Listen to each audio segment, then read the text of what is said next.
Hi, long time no see. It's been quite a hectic past few months because I was going back to work after my maternity leave. Not that I used it up, I'm gonna use it soon. But I think like transitioning back to work while also adhering to a newborn's feeding schedule made it very impossible for me to do anything but survive. But it didn't mean that I stopped reading, it just meant that I stopped being able to have the time or capacity to put my post-reading thoughts together in a video form like this. But I have been writing reviews of the books that I read on Substack or on Instagram. Usually, if the book didn't really inspire me that much, then I would just make an Instagram story about it.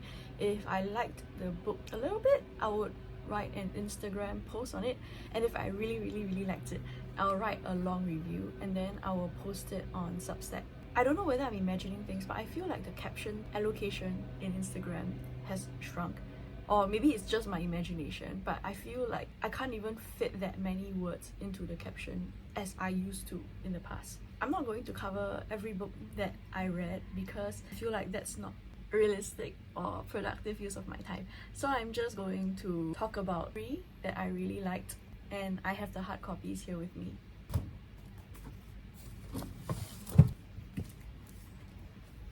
These are the 3 books that I felt left the greatest impact on me. 2 of them are from the same series. So that would be A Memory Called Empire, A Desolation Called Peace. Both are by this author called Arkady Martine. After I finished reading her books, I found out that she's actually coming to Singapore for a talk on world building, if my memory serves me. The thing is, I'm not sure I'm able to make it. I might be overseas. And also, it's a writing workshop. So I feel like I want to go and hear her talk about the books that she wrote, you know, like the universe that she created. I'm not very interested in going to find out how to write my own books. Does that make sense? So I'm not sure if I really want to spend like $40 on a writing workshop when I am not a writer, I am a reader. Yeah, I'm only interested in reading. So the second book that I really liked was this book called House of Leaves by Danielewski. 700-page book. I saw a page of this book online. I decided that I had to read it to see it for myself. I didn't believe that there was such a book. It's so unlike anything I ever read, and that's why I went to hunt down a copy, and it turns out that this is a rather old book. It was published in 2000. When I searched my local library, there was only 1 copy in the whole country, and I wasn't even sure if that copy actually existed, because sometimes like in the library that happens. The branch itself says that they have a copy, but then when I go there, they tell me that that copy doesn't actually exist, or it's like borrowed already, or it actually disappeared but the system didn't register its disappearance. I was thinking that maybe I wouldn't be able to find it and then I would have to order it online. But I asked my friend who was working there that day to help me check if the book actually exists, and she went to look for it and it existed. So I made a reservation and then I sent it to the library that was closer to my home so I could collect it, because reserving a book is like $2.15. That's like 1 Daiso item. Traveling from Pasir Ris all the way to the west is going to cost more than $2. So yeah, I think we should make use of like the reservation system. If we are willing to spend like $4 on a bubble tea that we'll finish drinking in half an hour, then I feel like spending $2 on a book, it's actually a justifiable expense. Moving on, A Memory Called Empire, followed by its sequel, A Desolation Called Peace. It's set in a world where interplanetary travel is already a norm. There are different cultures living on different planets. Not necessarily all of them are human, but most of them are recognized as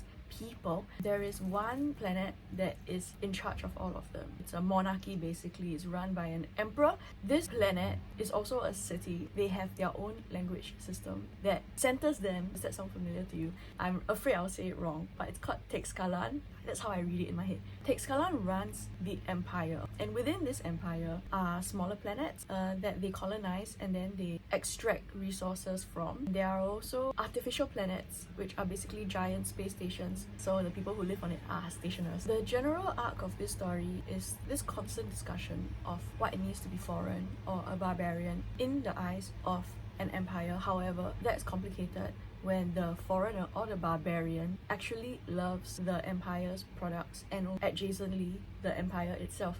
We're talking about people who, like Singaporeans, who are ethnically people of color, but they have grown up around, say, Western influences, and they valorize the West, and they think that everything related to England and the UK or America is better than what we have at home. And that's not an accident, that's not a coincidence, that's actually the result of imperialism, and in Singapore specifically, that's the result of colonization. The reason why the language that most of us speak in school is English is because of colonization. This is a fact. And the reason why majority of the books available to us in Singapore in our national libraries are in English is also a result of colonization. None of that is an accident. However, I think that a lot of people in Singapore, they have mixed feelings about it. It's one thing to say that you love your local culture, but then when you grow up consuming a so-called better culture and you grow to love it, it's very difficult to extricate yourself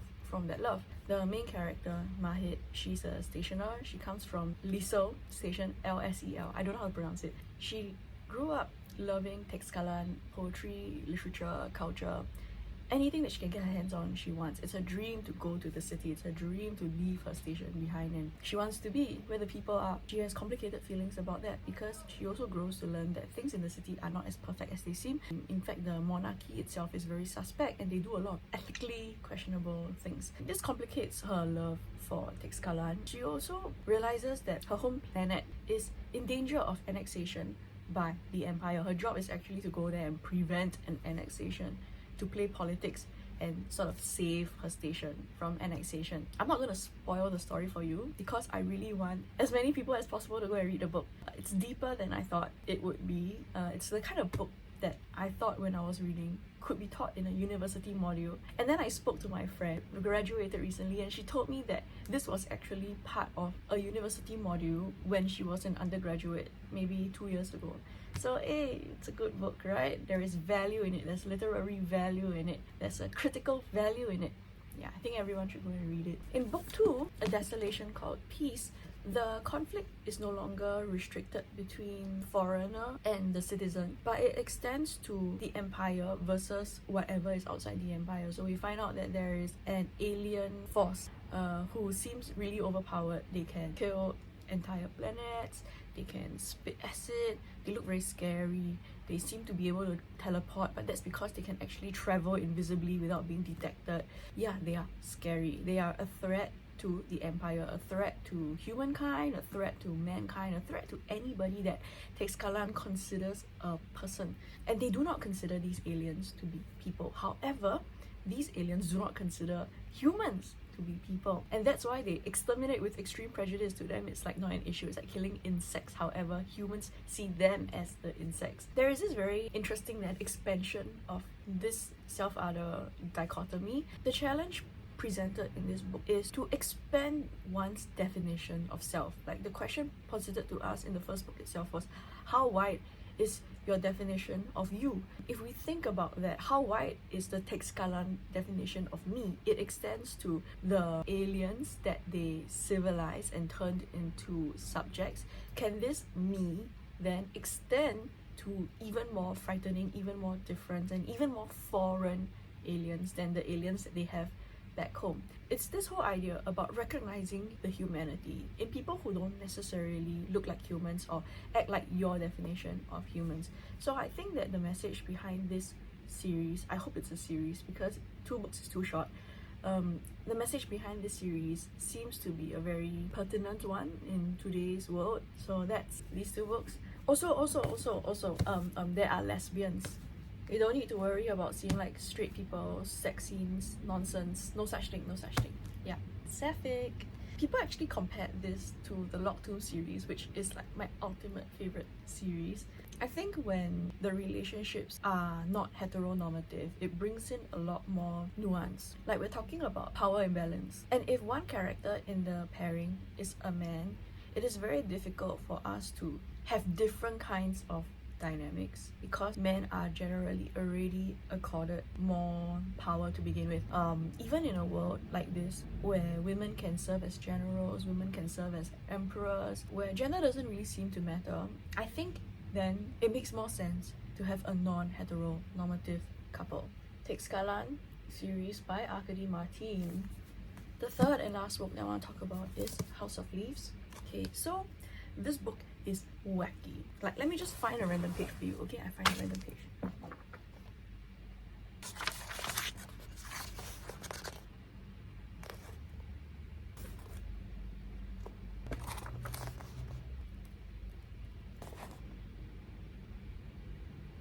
See that?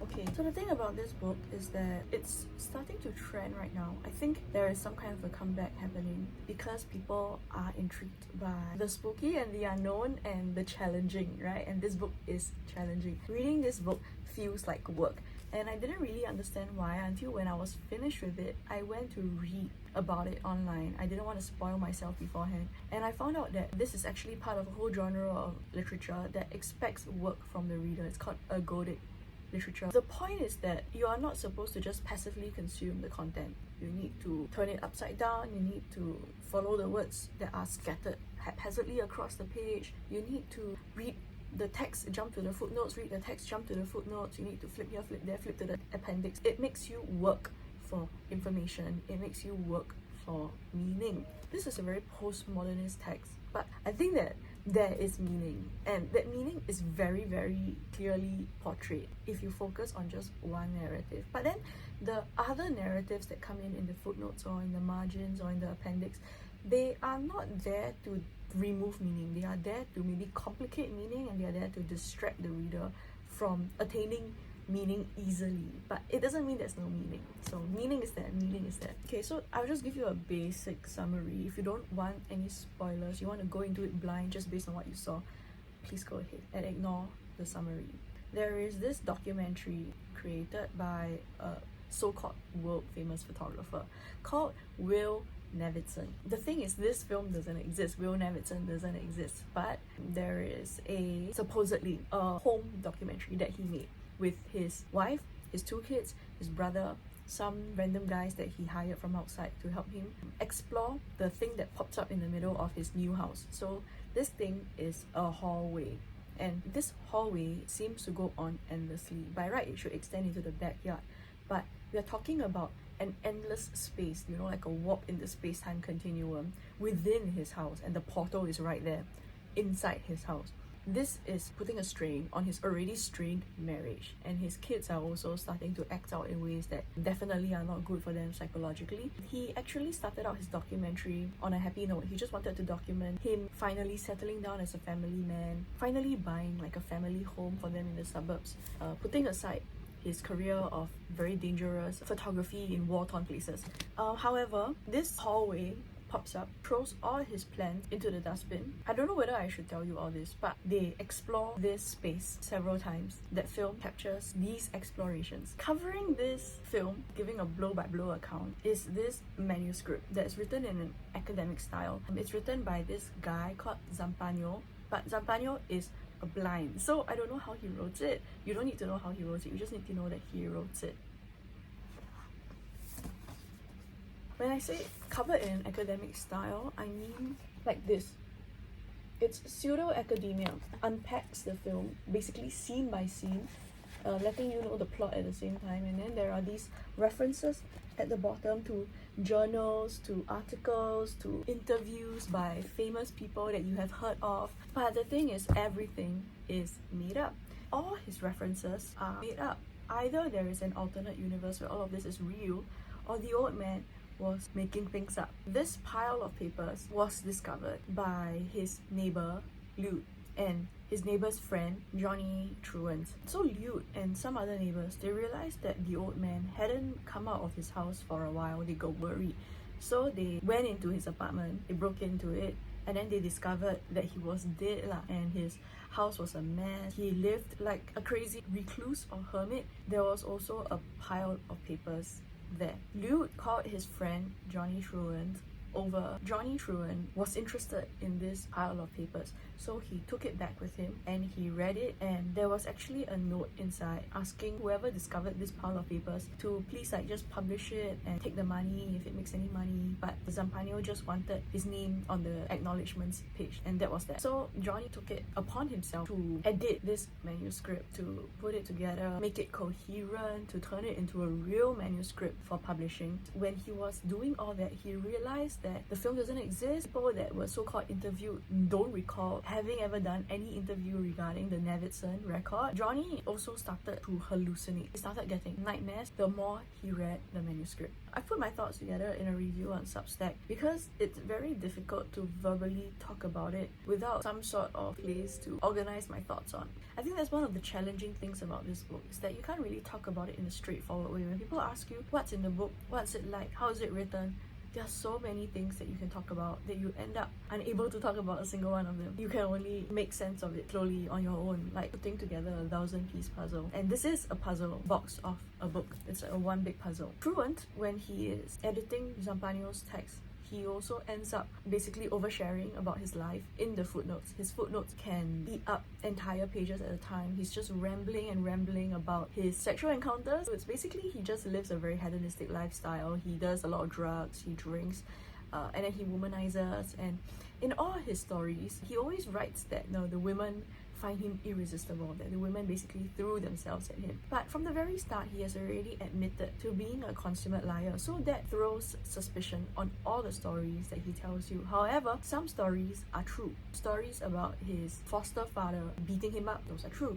The stories about his relationship with his mother, with the things that she did that landed her in a mental asylum, those things are true. It's very difficult to keep track of both narratives in your mind at the same time, but it's possible. The funny thing is, I was reading this at work because I had nothing else to do and I had to sit there for 3 hours, so I was reading my book. Unfortunately for me, there was a child who was very curious about what I was reading, so they went to Google the title and then they went to pirate a PDF of it, and then they went to read it, even though I specifically told them that the themes are very mature.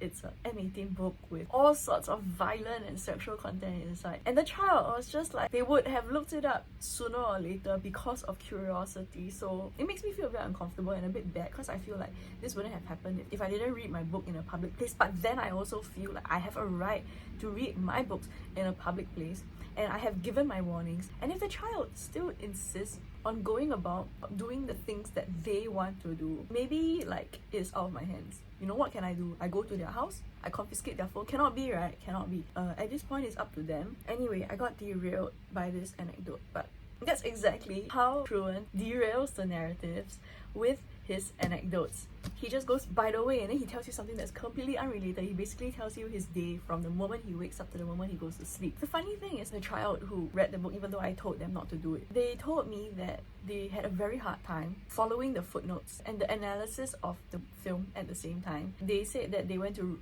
research online, and some people suggested you just ignore the footnotes first. You just read the analysis of the documentary, and then when you're done, you go back to the front and then you read the footnotes in relation to what you already understand, and it's supposed to make it easier. But personally, I feel that that takes away the experience of two narratives unfolding side by side at the same time. I mean, everyone can choose how they want to read a book, but if the writer wrote it in a particular way, if the writer already clearly has shown that how a text is organized on a page is important, the medium is the message. If the footnotes are there on the page as you are reading it in sequence, then perhaps the intention is that you should read the footnotes as they come, not later on. That kind of goes against the intention. That's just how I see it, but yeah, you can do what you want. It's your life. Truant, he does get to the end of the text, and the more he reads and the more he edits, the more he spirals. And you can see that his state of mind is deteriorating. His physical state is also deteriorating. Does he live? Does he die? We don't find out at all. The Nevidsson record gets a happy ending, but Johnny Truant's story, open-ended, just ends with this extremely vague story about a woman whose baby was born prematurely. She spoke to him for 4 days straight without sleeping, and then she let him go. if we can take that to mean that Stuart has forgiven his mother and is going to live a good life now, okay, good for you, you know, that's really optimistic of you. But you can also see it as Truant having given up on life, going the way that this other character, Holloway, did when he went crazy from being in the hallway, which was that he committed suicide. Johnny Truant has repeatedly told us towards the end that he intends to commit suicide. I think it's very good that they didn't tell us exactly how he ended up, so you can read it, discuss it with a friend, come up with your own theories. I think like this meaning making on the reader's part is also one of the intentions, if not a happy side effect, of having a book that is like that.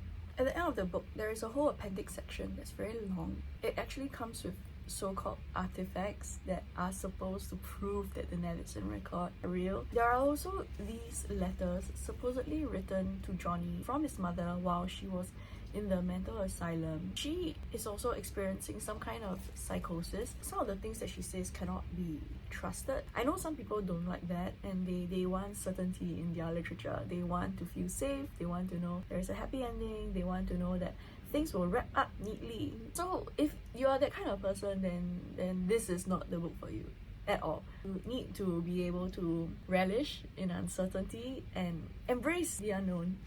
House of Leaves. Okay? Yeah, alright, so that's all for today.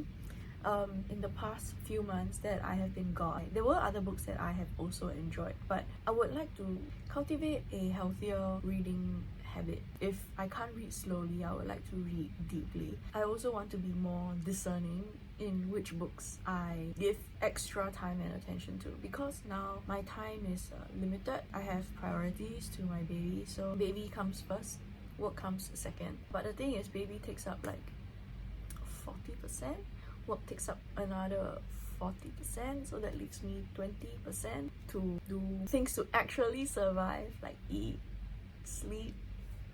I think rather than imposing like a reviewing schedule on myself like I did before, I want to exercise a little bit more flexibility, and also, like I said, I want to be a bit more discerning. I'll make a review video like this when I feel that I have something valuable to say, when I have some books that I really think more people should read. Then I will come on here and talk about them. But other than that, I will just continue to review on Instagram and on my Substack.